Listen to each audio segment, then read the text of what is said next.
Hi there, Greg Dixon here. I'm going to talk to you about how to fund a life you love.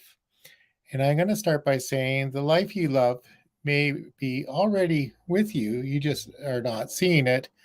And for the most part, it's free. You know, that saying, the best things in life are free. And I think that's sometimes true.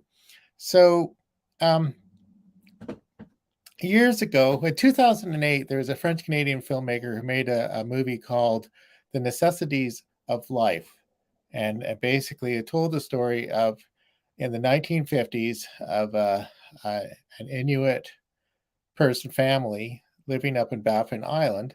And it starts off with a interior scene of the igloo, and there's a little fire, a little hearth, and then some little photos of people and a few odds and ends. And they had the family, you know, the husband and the wife and a few children, and um, and living in what many people think is, you know, one of the harshest environments in the world, surrounded by snow, living in a little igloo. It's probably, I don't know, 12 feet across or something like that. But basically, they had everything they needed. The story takes the person to Quebec City because he ended up with TB, went into a treatment center. If you can find it anywhere, it was called The Necessities of Life, and it won a lot of Canadian movie awards at the time, best movie of the year, and it was just absolutely fabulous. It was shown at a few film festivals. You track it down.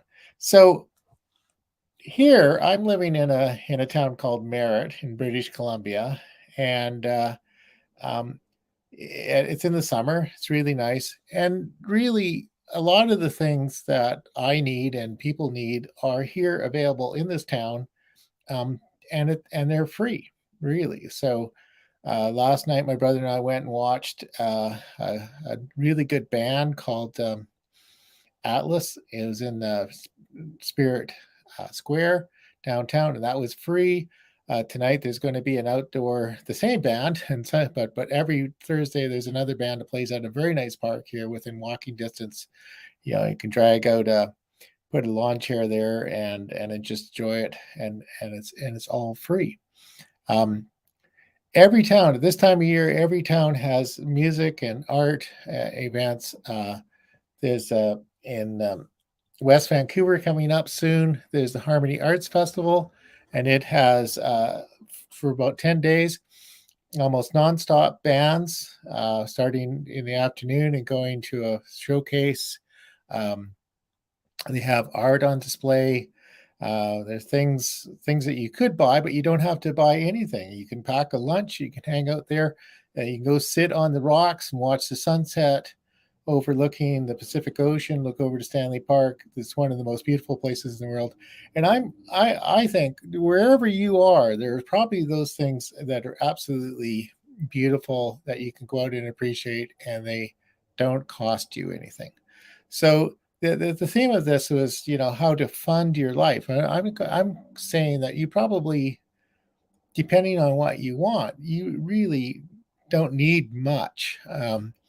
There's a person I know who lives in the Merritt area. He's got a little trailer next to a river.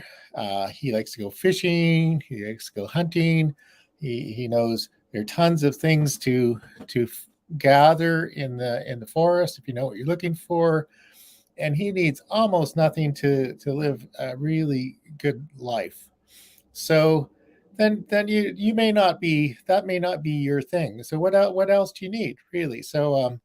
Um, you need food, you need a house, you need some shelter, and actually um, uh, you don't even need that much either. You might want a lot. You might want a large house and large property, and but so but the essentials really aren't that much. We like to complain about the cost of food, but really, in order to, you can make some pretty nice meals for about $10 a person if you're cautious about what you do. You don't waste food, eat less meat, avoid the really expensive ingredients, but you may want. So I'm perfectly fine to appreciate that some people maybe want to go have fine dining and fly around in a private jet. So I'm going to talk about, all the steps from here to there.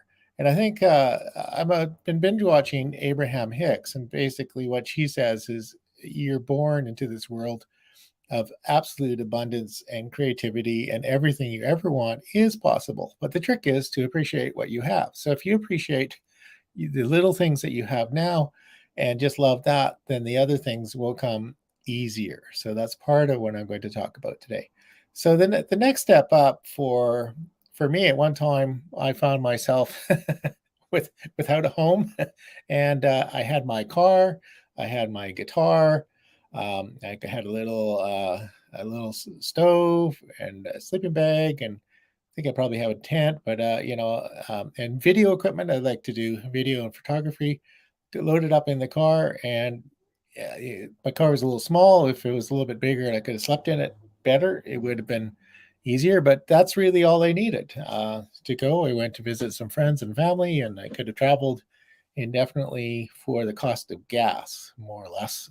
Um, so just going to comment that most of the expenses that I've incurred in my life, and most of the debt I have incurred in my life, have been trying to uh, earn money, have a career, do stuff.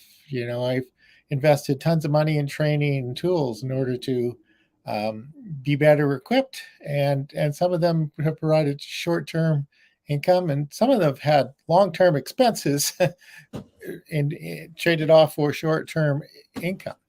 So that's not necessarily the way to go. And I think some of you in the audience here may be in a similar situation where you have a lot of expenses, a lot of time. You're on the hamster wheel, running pretty hard, and if what you really want to do is go out and sit in the meadow and enjoy the enjoy the flowers, or go hiking, or go be out in the water, all that stuff is accessible to you, and it need not be expensive. I've traveled almost everywhere in the world, a lot of places, and that can be expensive too. But it's been worthwhile. Um, so there are a number of things you may be aware that there are some people who just never can get by, and then other people have almost endless amounts of money flowing into their lives. And the main difference is what they use with what they've got. So it's I've been involved with a couple of blockchain investment opportunities. A few of them have gone poof in the night, but a few of them have generated some really good returns. And so if you had something that could generate 1% a day, and you can compound that, that really can fuel almost anything you'd ever want. So one of the things is you can take what you've got and leverage and do better. Starting with, if you can appreciate everything, all the beauty and the people and the places around you with next to no money, then it's relatively easy to take that and leverage and go and create an absolutely beautiful life for yourself.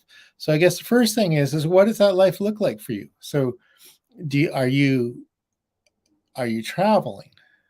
Are you living in it? Maybe you just want a big house. Like, one of the things I would use money for is I would like a big piece of property with enough room to have an outdoor concert in, and a recording studio, and a rehearsal studio for playing music, some room to do some art, do some painting, photography, that kind of thing, and enough room to have people come visit and stay and have a jolly good time. So that's the one thing I could use some money for. The other thing is Bonnie and I would like to get on the road with our motorhome and travel and visit some people across North America. We have people across Canada, and then down to the eastern states. There are a bunch of people we've worked with, and we haven't met yet. So it'd be nice to go meet them.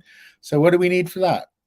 So if we had a way to generate probably $100 a day with passive income, that could fuel our gas and expenses to go. We can't drive really hard on that because the gas is expensive and the motorhome goes through a lot of gas. But $100 a day can get us as far as we can go. We can go to go travel and go find a nice spot, go see some free music, go see some art, go walk in the park, and then maybe they stay there for a day or two, and then you get on the road, go to the next spot, and just putter along that. So for us, aside from other expenses and long-term obligations, other than that, all we need is about $100 a day to fund traveling indefinitely in the RV. So that's something we're going to go on.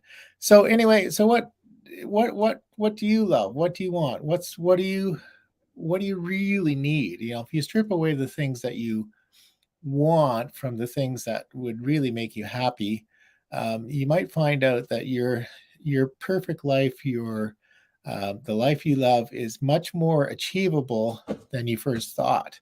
The old thought is you work really hard at a job you hate for 40 years, and you hope to have enough money to survive your retirement. And in the old days, quite a few people worked till they're 65 and then they died within 6 months of retirement. So that's maybe not necessarily the plan you want for your own life. It's not something to aspire to. So anyway, if you want to talk to me, I can talk to you about some of these opportunities, investment opportunities that can help bring in some money. But generally, my main thing is, as Sheryl Crow says, it's not having what you want, it's wanting what you have. So go out and really appreciate the people you're with, the environment you're with. Go take advantage of the beauties of your area, no matter where you are. There's some really nice, beautiful spots. The desert can be beautiful. The far north can be beautiful. The mountains, even the city, even downtown New York City has little pockets of parks and places that are enjoyable. So there's beauty and things to appreciate everywhere in the world. So my last message for you is go forth and enjoy your life. Have a great day.